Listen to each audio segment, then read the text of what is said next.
Ciao guys, welcome to our No.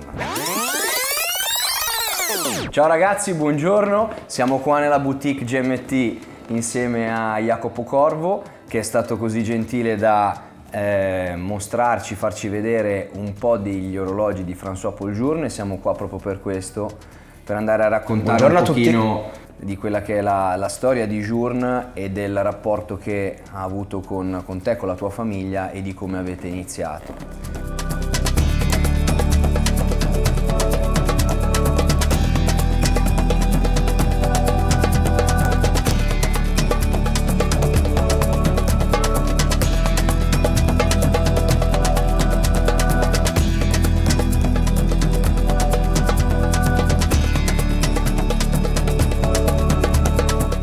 Allora, io andrei proprio lì, cercando di fare una digressione, partendo da quello che abbiamo visto adesso. Cioè, Journe è in un momento di fuoco, assolutamente. Di rinascimento. Però non è sempre stato così. Infatti la storia di un indipendente non è sempre in salita e non si staziona sempre in un punto. Raccontaci un po' come... Cioè, Journe adesso e un po' da dove è partito, poi ti racconto un po' qualcosa di un pochino più personale. Ma allora, Journe ha iniziato, non aveva voglia di andare a scuola, quindi anche nella scuola di orologeria che stava frequentando è stato cacciato fuori, e il padre l'ha mandato a lavorare da suo zio, che aveva un atelier a Parigi in cui riparava vecchie pendole e vecchi orologi da tasca, ma di altissimo livello. Ed è stata la prima volta, è stato il primo contatto che Journe ha avuto con le creazioni di Breguet. Orologi da tasca, pendule sympathique, chi più ne ha più ne metta. Da lì ha iniziato, si è appassionato a Breguet e ha comprato questo libro scritto da George Daniels che si chiamava The Art of Breguet. Se lo legge, se lo rilegge, se lo rilegge di nuovo, studia tutta la storia di Breguet, tutte le sue creazioni, e inizia a creare i propri orologi. Fa il suo primo orologio con Tourbillon, un orologio da tasca, e cosa succede? Che un cliente dello zio vede il suo orologio, lui comunque lo faceva vedere ai clienti dello zio, e questo collezionista si innamora dell'orologio e gli dice vendimelo. Lui dice ma no, è il mio primo orologio, io insomma non è in vendita. E io ho detto allora crea qualcosa per me, creami un pezzo unico. E quindi Journe ha iniziato con richieste speciali a creare orologi da tasca, pezzi unici con movimenti molto complicati, quindi abbiamo complicazioni astronomiche, tourbillon, calendari, grande e piccola suoneria, eccetera eccetera. Da lì in poi presenta, se non mi ricordo male era il 91 e il 92, a Basilea il suo primo orologio da polso, che è un tourbillon, è ancora molto... si vedono già i codici estetici di Journe, ma è ancora un po' acerbo, quindi le lancette non sono lancette Journe ma sono lancette Breguet, il guillochage è leggermente diverso, i numeri sono romani, non ha ancora i suoi numeri Journe che ha disegnato lui. Si dirà come numeri Breguet, numeri Journe un giorno probabilmente. Praticamente secondo me sì. Ma Lui la di follia è dov'è, che non però? è stato capito. Non è stato capito? No, nessuno ha capito quell'orologio, non ha avuto successo e quindi lui... Tourbillon. Tourbillon con Remontoir d'égalité. Ok. Lui si rende conto che il suo orologio non ha avuto successo e insieme a Denis Flageolet e Vianney Alter continua a creare orologi, movimenti per altri brand. Un buon trittico. Un buon trittico, devo dire. Comunque sì, per rispondere alla tua domanda, lui è marsigliese, quindi è francese di Marsiglia, poi si trasferisce a Ginevra, quindi lui, come si dice, si rende conto che la Francia non è più importante come ai tempi di Breguet in orologeria e che ha bisogno di essere a contatto con tanti artisti, orologiai e piccole manifatture intorno a Ginevra per poter agevolare il suo lavoro. Sì, l'ombelico del mondo dell'orologeria. Sono uno dei, esatto. La Chaux de Fonds, Certo. Valle des Joux e Ginevra. Comunque Svizzera, di fatto, Assolutamente. non Francia. Quindi, andando a rivedere quelle che sono state le sue prime creazioni, erano tutti orologi da tasca, o Assolutamente sbaglio? sì. Quindi pazzesco come ci sia anche un'analogia col mondo di Breguet, perché è partito anche lui con gli orologi da tasca. Ovviamente poi l'orologio da polso, diciamo, si vocifera che l'abbia inventato proprio Breguet, o comunque il primo è stato di Maria Antonietta, però queste sono voci, non possiamo tornare indietro nel tempo. Però il collegamento sembra che lui abbia proprio preso spunto da questi maestri e ne abbia tratto ispirazione anche a livello proprio di percorso.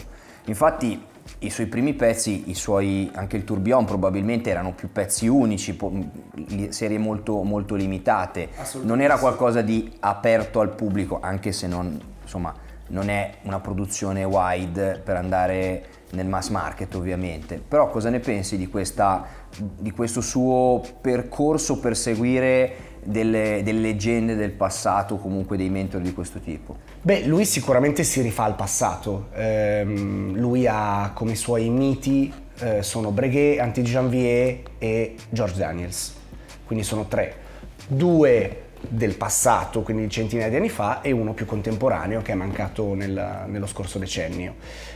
Secondo me è stato un percorso naturale, nel senso che lui ha creato orologi da tasca perché i suoi clienti gli domandavano, che erano i clienti dello zio, gli domandavano orologi da tasca.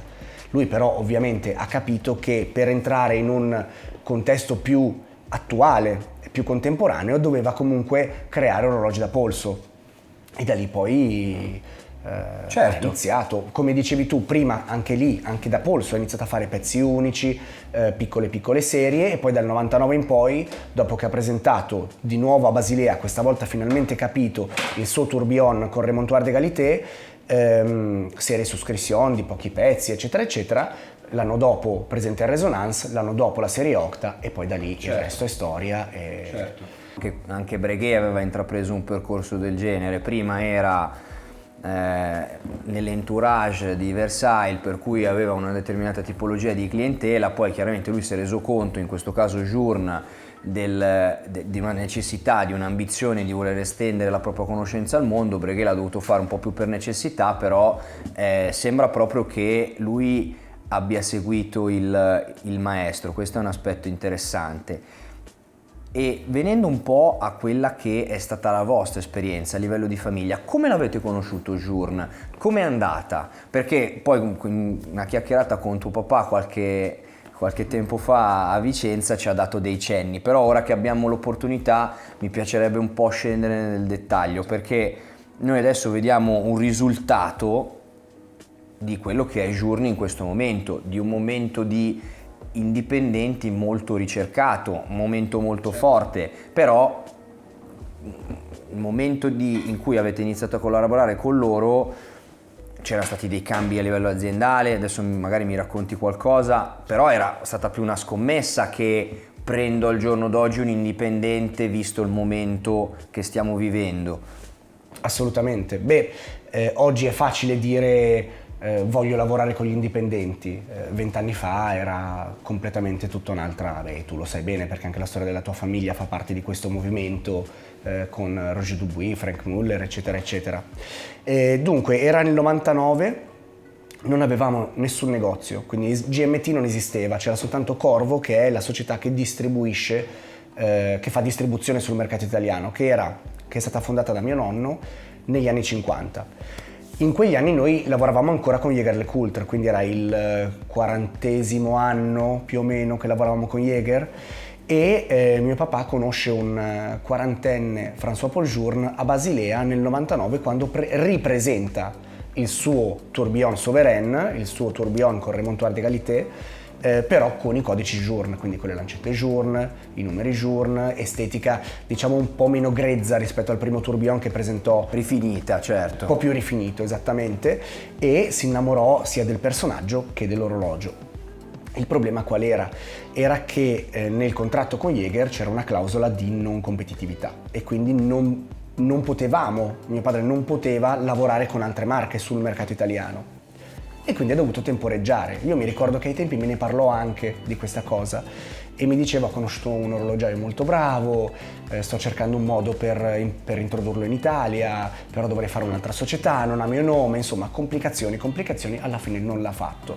Cosa succede? Che nel 2003 si interrompe il contratto con Jaeger-LeCoultre perché arriva Richemont, long story short, si interrompe il sogno e la collaborazione tra Corvo e Jaeger. E mio padre passa un anno, tutto il 2003, inizio 2004, a cercare marche da distribuire sul mercato italiano. Una delle prime è stata Chanel, quindi abbiamo seguito il lancio del J12 sul mercato italiano, c'era Porsche Design, c'era Harry Winston ai tempi legato da Max Busser e c'era questo giovane orologiaio che aveva conosciuto pochi anni prima ed è stato il primo contratto che abbiamo firmato. Già pluripremiato. Già pluripremiato. 40 anni mi pare che abbia già... Era il 2003, erano comunque 4 anni che aveva iniziato il suo brand e aveva già preso un paio di Grand Prix d'orologeria.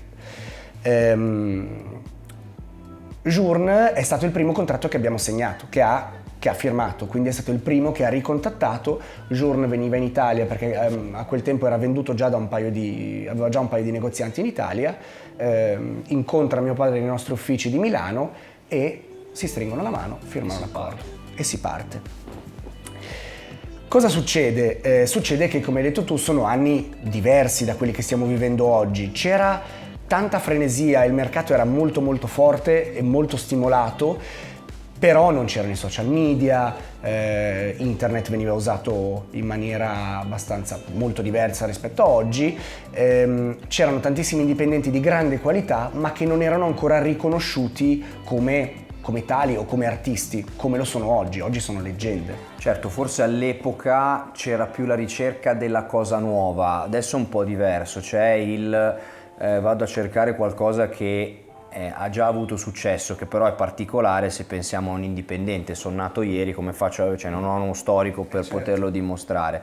Quindi voi siete partiti con pura passione di tuo papà, che aveva un contratto comunque con un'azienda e lavoravano parecchio se non ricordo male, però mi interessa vedere quello che fa questo personaggio proprio a livello di passione. Con Jaeger eravamo il primo o il secondo mercato al mondo negli ultimi 6-7 anni, nel senso che l'Italia era cresciuta molto, era ancora il periodo, tutt'oggi si sente, perché una volta in Italia si diceva quello che va in Italia funziona in tutto il mondo, viene venduto in tutto il mondo, perché eravamo trendsetter, era un periodo di crescita esponenziale del mercato. Poi stiamo parlando di pre-Russia, pre-Giappone, pre-Cina, pre-Stati Uniti. Certo. Cioè l'Europa era il mercato per gli orologi di riferimento. Quindi sai, comunque a Journe interessava essere rappresentato in un mercato del genere, perché molti suoi collezionisti comunque già erano italiani all'epoca. Certo.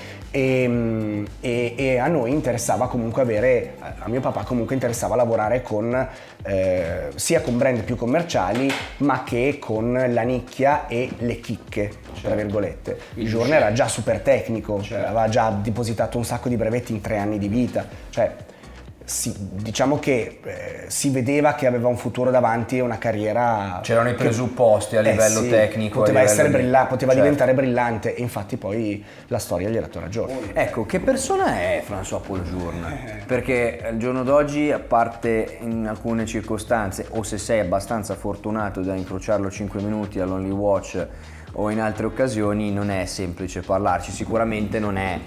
Cioè, aver creato un rapporto come il vostro ti dà modo di conoscerlo nettamente in modo più attento rispetto a qualcuno che può farlo adesso. Certo. Che tipo di persona è lui? Ma allora, François-Paul incute quel timore reverenziale che uno scienziato potrebbe incutere quando entra in una sala e c'è proprio, senti quel momento di quasi silenzio in cui tutti si girano e dicono è arrivato. Però appena inizi a parlarci ti rendi conto che è una persona easy. È super easy ed è simpaticissimo, fa morire da ridere.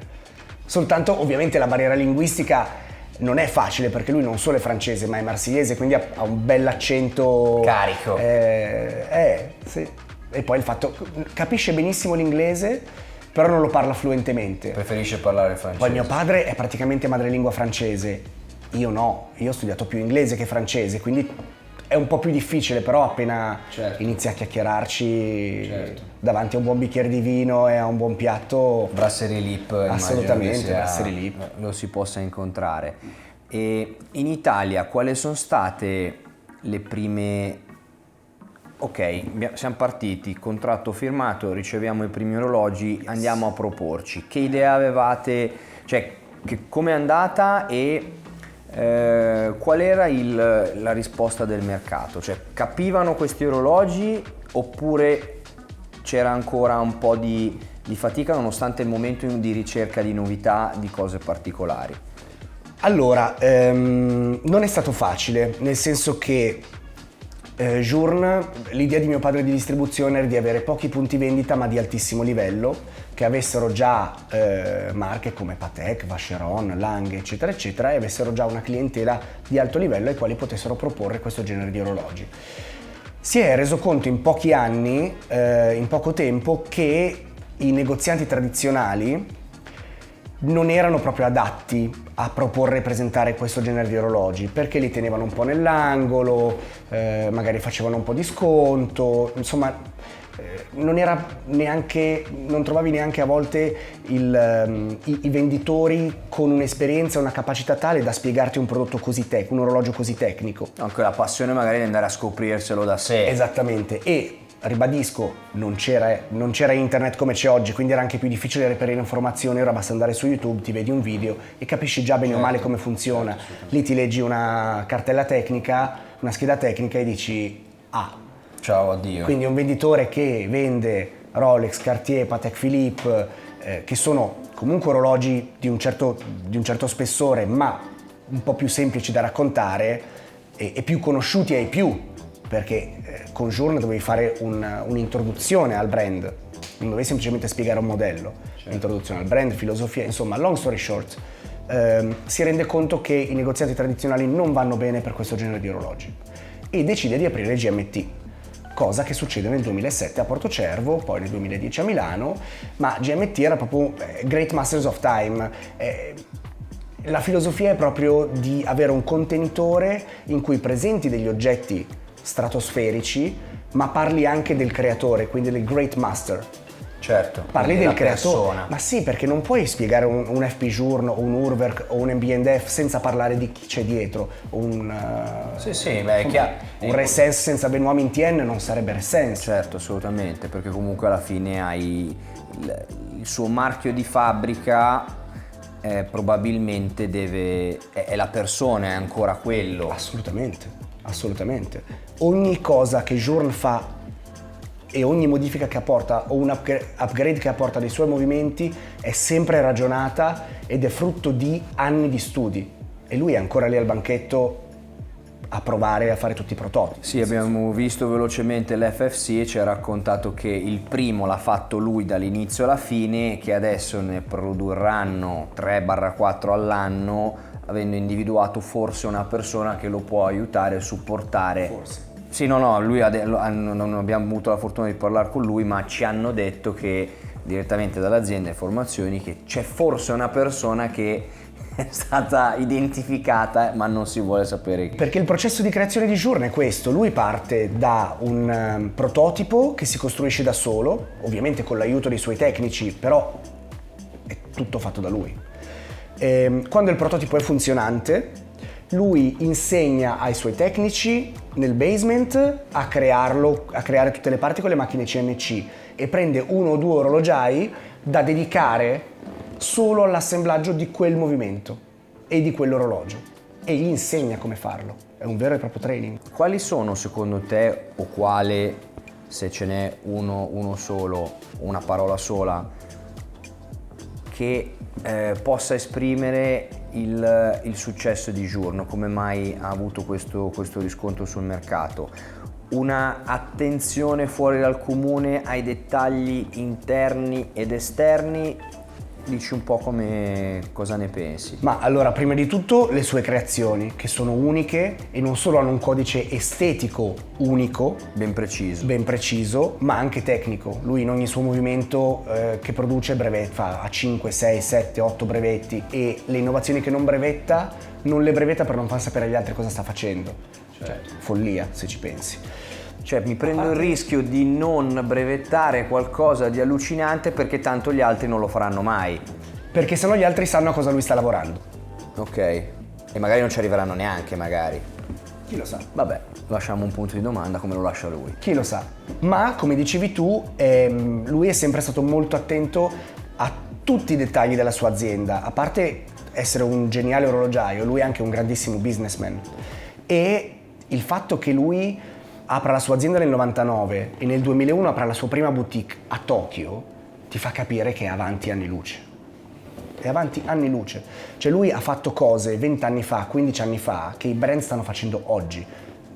Esempio stupido, Certified Pre-Owned. Lui è stato il primo nel 2013-2014 ad aprire la vendita ai suoi clienti finali diretti dei suoi orologi usati e ricondizionati. Audemars Piguet l'ha fatto quest'anno, cioè 10 anni dopo quasi, ci rendiamo conto? Sì, discretamente avanti. Altra cosa è la coerenza. Ho letto un'intervista nel 2001 su The Purist e lui ha risposto alle domande che gli hanno fatto elencando esattamente tutto ciò che lui poi avrebbe fatto nei 20 anni successivi, senza mai cambiare rotta. Sì, devi avere una mente veramente avanti di 20 anni. Una visione molto a lungo termine, a meno che non scopriamo che ha inventato la macchina del tempo. E a quel punto magari potrebbe essere un'ulteriore invenzione tutta meccanica però. Assolutamente sì, di François Paul, per l'amor di Dio. Abbiamo parlato di cenni storici, un po' della storia di François Paul, del brand, della vostra storia, però andiamo a vedere la materia prima, che è quella che ci riguarda e che ci interessa. E che ci fa battere il cuoricino. Esatto. Abbiamo qui qualche pezzo, qualcuno della collezione attuale e qualcuno invece della vostra collezione, quindi della famiglia Corvo. Raccontaci tu, in ordine magari cronologico, dal primo che abbiamo qua all'ultimo, che cosa abbiamo qui. Poi ti interromperò perché ci sono dei topic che interessano particolarmente me, spero anche chi ci ascolta, ma vale la pena secondo me soffermarci, sì. Allora, dunque nel 99 Journe presenta il primo tourbillon, Ok. nel 2000 il Resonance, ma nel 2001 presenta un movimento che ha fatto la storia e un'innovazione al quale nessuno aveva mai pensato e che nessuno poi ha mai più fatto, che è geniale. Ci ho detto che lui è anche un grande imprenditore. Certo. Lui crea un orologio, questo qua è un Octa Reserve de Marche del 2001, con un movimento Octa. Che cos'è un movimento Octa? Un movimento Octa è un movimento automatico con 5 giorni di riserva di carica, rotore decentrato. La genialità di questo movimento, che molte persone, molti collezionisti non riconoscono ancora tutt'oggi, semplicemente perché è più bello vedere un movimento a carica manuale rispetto a vedere un movimento a carica automatica, è che il movimento Octa può contenere qualsiasi tipo di complicazione, mantenendo non solo lo stesso spessore, ma senza aggiungere moduli, quindi tutto completamente integrato nella platina. Questa è un'invenzione, se pensi che è il suo terzo movimento che presenta. No, questo movimento, su questa base tempo, lui ha montato, ha integrato complicazioni dalle più semplici come data, riserva di carica, a fasi lunari, ore del mondo, cronografo, calendario perpetuo, calendario annuale e oggi anche l'FFC. Che richiede una bella dose di energia. Sì. Ma questo è un movimento e qua torniamo al decentrato, adesso spieghiamo, è un movimento con un'efficienza di ricarica folle. 5 giorni di riserva di carica, decentrato perché? Non solo perché decentrato e monodirezionale. Perché? Perché Journe dice che decentrato aiuta sicuramente il movimento del rotore e monodirezionale ha più efficienza di ricarica. Questo è un orologio che ti metti al polso anche senza caricarlo, semplicemente regolando l'ora, e già dopo qualche ora la riserva di carica sarà 2 giorni, 2 giorni e mezzo. Quindi tantissimo. Comunque una rapidità di carica notevole che poi aiuta il movimento comunque a girare con precisione e quant'altro, che è quello a cui si mira sempre. Assolutamente. Quadrante? Allora, i primi quadranti erano in oro, lui usa sempre oro e argento e acciaio a volte. Si distinguono i primi quadranti da quelli successivi perché hanno proprio questa matericità, erano veramente tutti fatti a mano, e la particolarità di questi movimenti è che non avevano nessuna copertura, nessuna protezione, e quindi si ossidano nel tempo e si creano delle sfumature di ossidazione, appunto, certo, di vario tipo. Ho visto alcuni orologi con i quadranti in rutenio che si sono ossidati fino a diventare quasi color arcobaleno. Fantastico però. Follia. Sì, assolutamente. In questo caso abbiamo, scusami Jacopo? Questo è un Octa Reserve de Marche del 2001, è stato proprio il primo orologio Octa che ha presentato che si riconosce perché ha le Code de Genève sul movimento, sulla platina del movimento che sono verticali. Bellissimo. Beh, pulito comunque, sì, molto unico comunque per l'epoca, non ha sul tipo di riconducibilità con altri brand, assolutamente. Poi, Secondo, è il secondo Octa che lui presenta ed è stato il primo orologio che mio padre si è comprato quando ha iniziato a lavorare con Journe. per se stesso. Per se stesso. Abbiamo un Octaloon, il quadrante già è di nuova generazione, quindi sono quei quadranti che hanno questa copertura che li fa ossidare molto di meno, quindi mantengono sempre di più il colore originale e il movimento però è ancora in ottone, quindi è una strana combinazione, è una specie di via di mezzo tra il primo Journe e il secondo la seconda generazione. Sì, notiamo comunque la differenza direi di quadrante a questo punto, cioè si vede in maniera abbastanza netta il colore molto più acceso del secondo rispetto al primo, anche se devo dire la verità, il primo è in condizioni eccellenti. il colore del primo è meraviglioso, davvero, sì, assolutamente. Dal 2004 in poi, questo orologio è stato presentato nel 2005, tutti i movimenti di Journe diventano in oro rosa.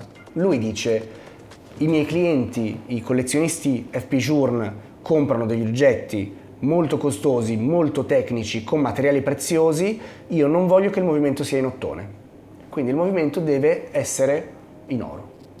Devo valorizzare anche il materiale del movimento, certo, assolutamente. La follia, cosa che è diventata vera 15 anni dopo, è che lui, quando ha introdotto i movimenti in oro, ha detto: un giorno i pochi orologi, se non sbaglio sono meno di 2000, che ho fatto con il movimento in ottone avranno più valore di quello d'oro. E la gente gli ha riso in faccia.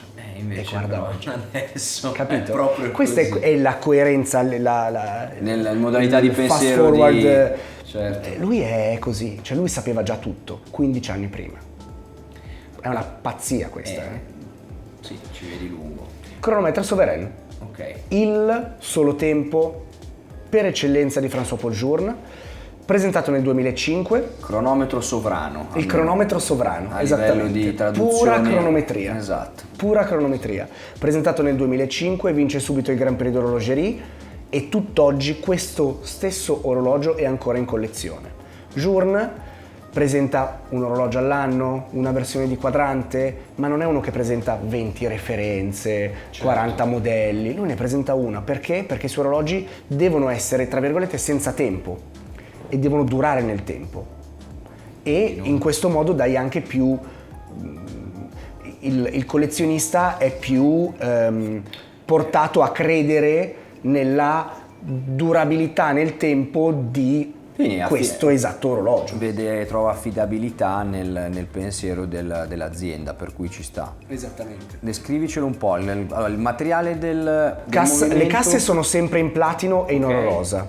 Il movimento è in oro rosa. Ok, lavorato, è più difficile lavorare in questo caso, secondo lui, il movimento in ottone, questo qua è un oro particolare. Allora lui ha dovuto trovare una lega d'oro che fosse duttile quasi quanto l'ottone. L'ottone è il materiale più facile da lavorare, in assoluto. L'oro è ben più difficile, assolutamente. Sì, ma anche il fatto di malleabilità, comunque ci sono delle Ti rompe le macchine l'oro, se sono macchine settate per l'ottone e tu ci lavori l'oro, ti distrugge le punte. E che non ti conviene, quindi se vuoi. Certo, quindi c'è anche un lavoro sulla macchina e poi sulla l'R&D, il Dipartimento di Ricerca e Sviluppo, che ti va a trovare l'oro giusto. Assolutamente. Ok, quindi Cassa Platino mi hai detto. Cassa Platino. Ok. La particolarità degli orologi di Journe è che il 99,9% delle altre marche creano un orologio partendo dal movimento.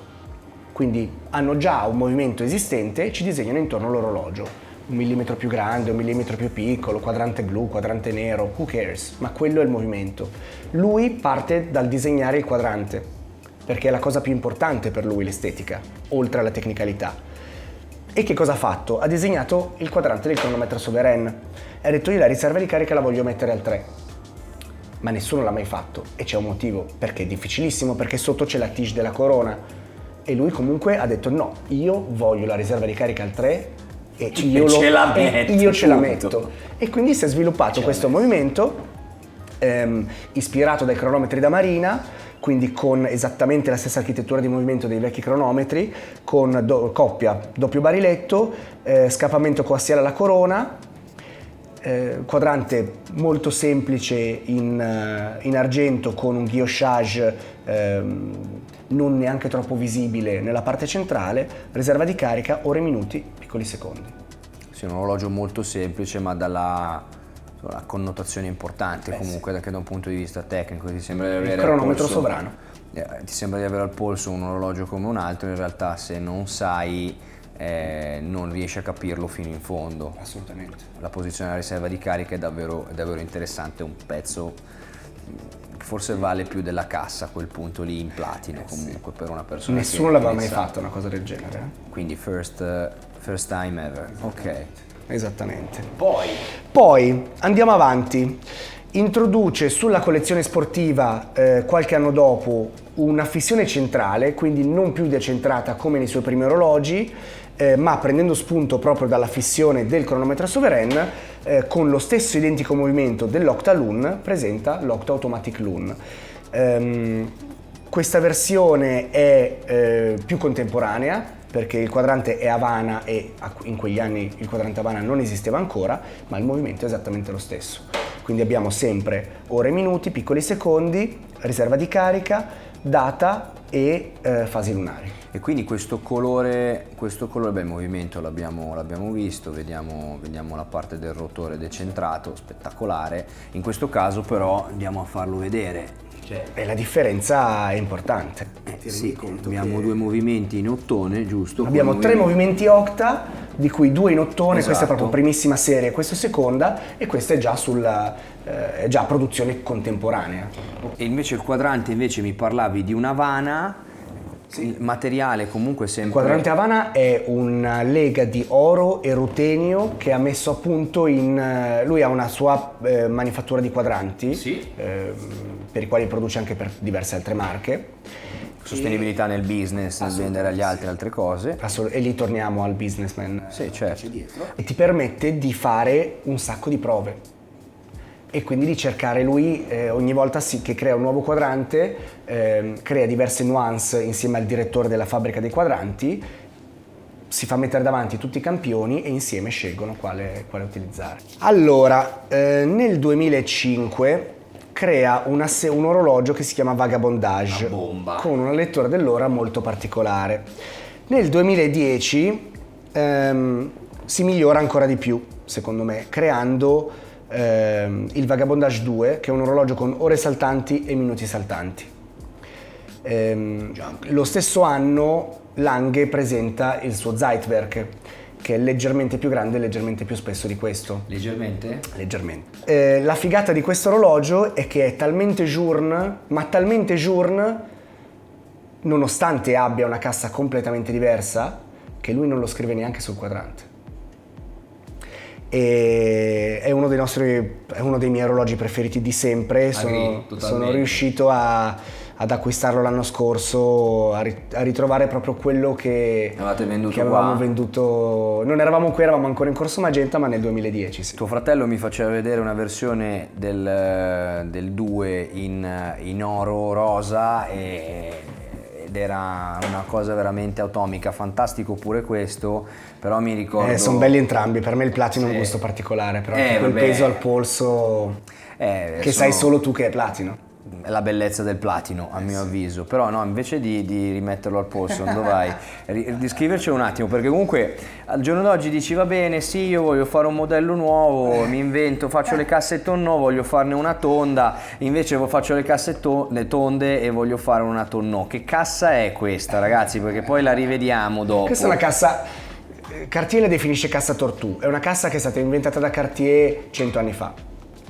Che lui rielabora in chiave journe e più moderna, un po' più spigolosa, con questo beveling sulla lunetta che gli dà ancora più spigolosità, se vogliamo. Sì, sto contrasto poi satinato, lucido, che è uno sballo, perché poi lo riprende anche Che cos'è questo? Non è il quadrante perché è uno scheletrato, diciamo è un bridge che è una inserisce specie di lui. ponte che lui fissa su questo quadrante in vetro zaffiro fumé, attraverso il quale si leggono ore e minuti. Sì, certo. Quindi Vagabondage, oggetto allucinante, che mi dicevi si traina, Tutto tramite i secondi. quindi parte il secondo, scatta il secondo, pam, Scatta il pam. minuto, scatta la decina, scatta l'ora. Poi dipende ovviamente da che punto dell'ora siamo, in che punto dell'ora siamo, però è tutto istantaneo, tutto diretto. E tutto regolato da un remontoir d'égalité, che è un dispositivo di forza costante. Ecco, bravo, mi hai fatto bene a introdurre questa cosa perché è oltre al movimento octa e a un'altra cosa che vediamo tra poco, era uno dei punti su cui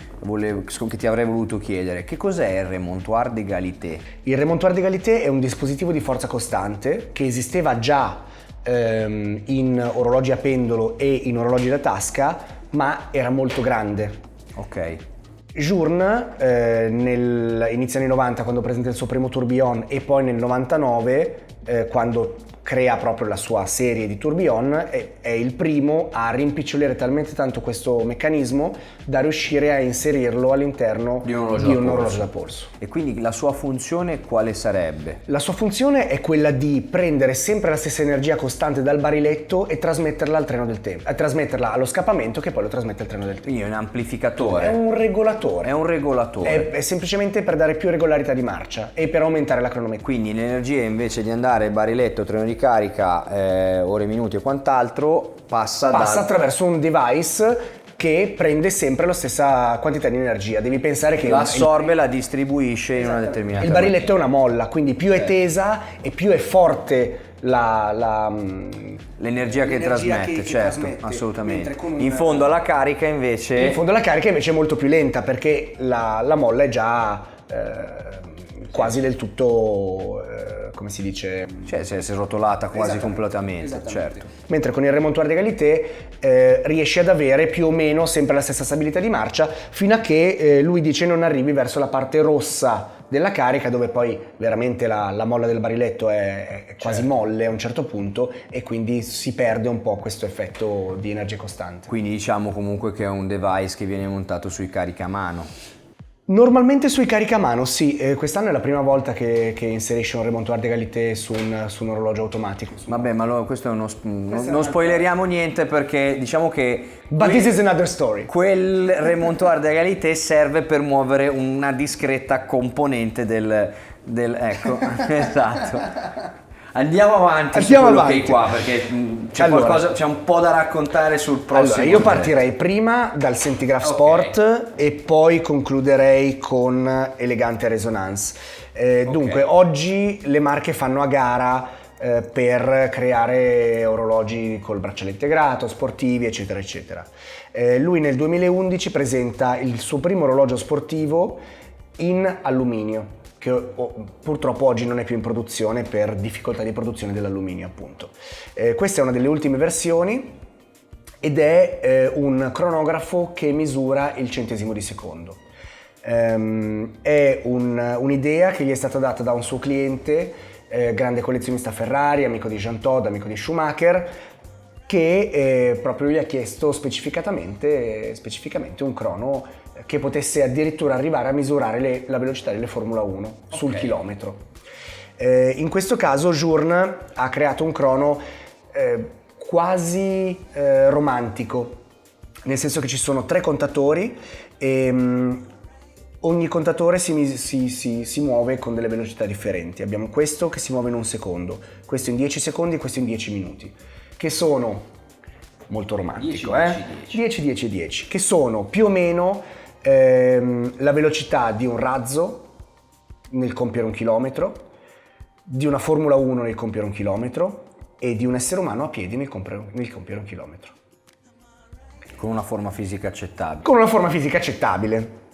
Il movimento è molto particolare di questo orologio perché per renderlo ultra leggero, questo è in titanio, ha creato questo movimento con ponti e platine in alluminio. Ovviamente non è alluminio tradizionale, è una lega di alluminio più malleabile, più facile da lavorare, però dona una leggerezza fuori dal normale all'orologio.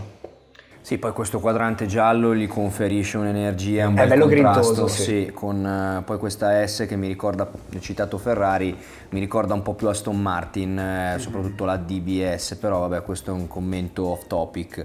Al di là dell'orologio, che poi vabbè è di una leggerezza spaventosa e di una bellezza davvero fuori dal comune. Allora, io sono uno che è attento al mondo degli sportivi, perché comunque ultimamente si sono, come dicevi tu prima, si sono lanciati nell'utilizzo e nel creare bracciali integrati e di vario tipo. Questo è del 2011 e anticipa un sacco tutto quello che è la moda o il movimento degli ultimi tempi. Senza copiare i vari Gentiani, eccetera, eccetera. Questo è il punto più importante secondo me, perché costruire un bracciale con identità non è esattamente una passeggiata. Averlo fatto in momenti non sospetti è assolutamente un plus non da poco. Andiamo avanti su quella che è la collezione che hai portato. Allora, questo è uno degli orologi più controversi. Me lo tengo al po'. È uno degli orologi più controversi che Journe ha presentato, perché è un orologio al quarzo. Ovviamente, essendo Journe non poteva fare un quarzo tradizionale. Infatti ha creato un movimento al quarzo con un meccanismo di massa oscillante simile a un orologio automatico, che fa in modo che l'orologio dopo tot minuti che è a riposo si fermi completamente e riprenda il tempo corretto una volta che viene mosso e che la massa oscillante appunto si rimette in movimento. Cioè quindi è un movimento che si ferma, si va in stand-by. Esattamente. Vanno in stand-by le lancette per salvare energia, certo, ma il processore all'interno continua a tenere il tempo. Okay. Se noi teniamo fermo l'orologio 1 anno o 2 anni, comunque quando lo riprenderemo e la massa oscillante si muoverà, le lancette andranno ad aggiustarsi. Quindi tac tac tac e vado a prendere Con un movimento super fluido. con una cassa che richiama quella del vagabondage. Quindi tanta roba anche da un punto di vista di design, solo che stavolta c'è un movimento più semplice solo da un punto di vista economico, direi, perché Sì, non è una banalità per niente. Si è fatto creare, il concept era suo, ma si è fatto creare da un'azienda un quarzo che può durare fino a 18 anni. Ah, cavoli, quindi è una cosa davvero, davvero longeva. Sì. Perché controverso? Perché comunque stiamo parlando di un orologiaio, di una persona, di un genio che ha masticato pane e orologeria fin da quando è ragazzino e crea comunque un orologio elettromeccanico.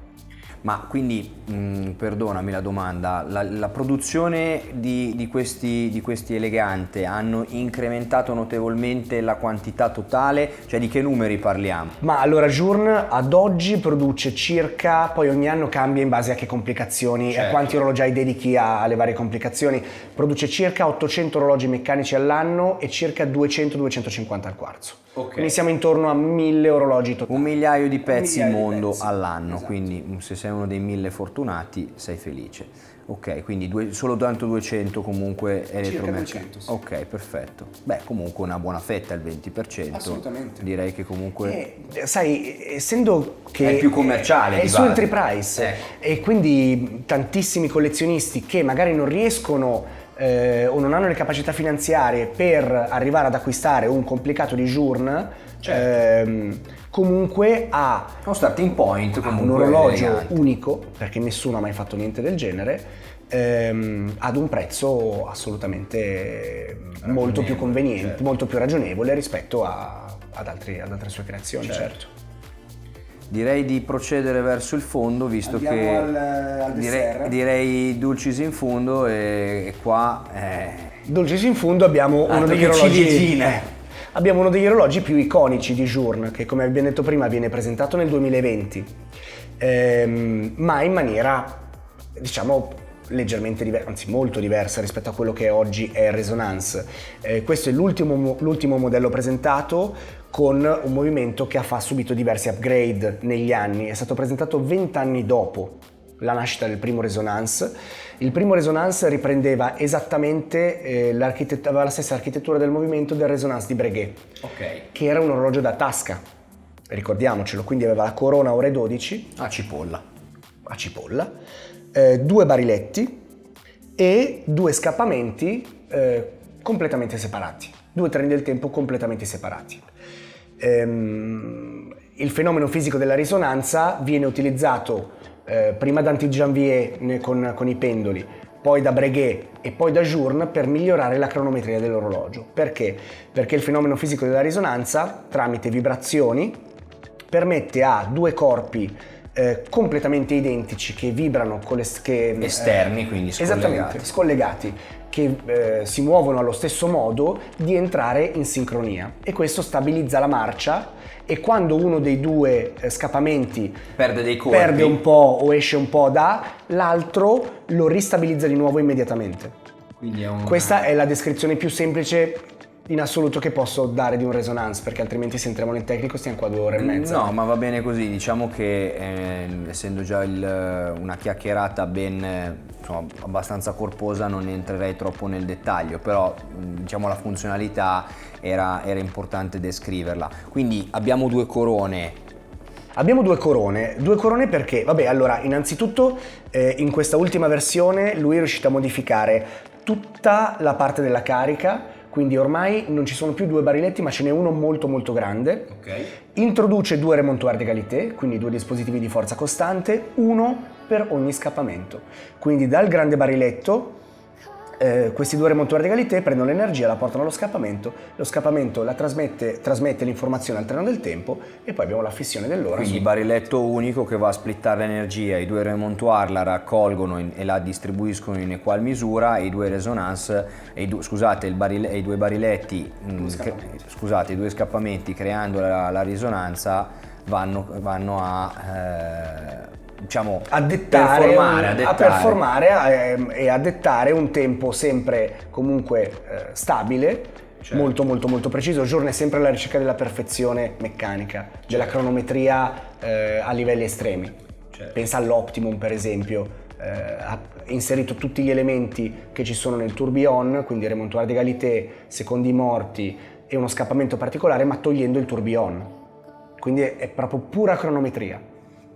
E in questo caso abbiamo un bel quadrante sempre in oro, ok. Quadrante in oro bianco con i piccoli quadranti in argento, cassa in platino, movimento in oro rosa. Ma scusa Yaki, in questo caso qua le 2 corone ci servono per? Allora, questa corona serve per caricare e settare l'ora in entrambi i quadranti.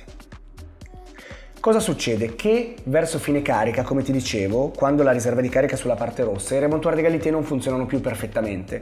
Quindi può essere che l'orologio si fermi e tu lo ritrovi nel tuo cassetto, nella tua cassetta di sicurezza, piuttosto che con i secondi che non sono allineati.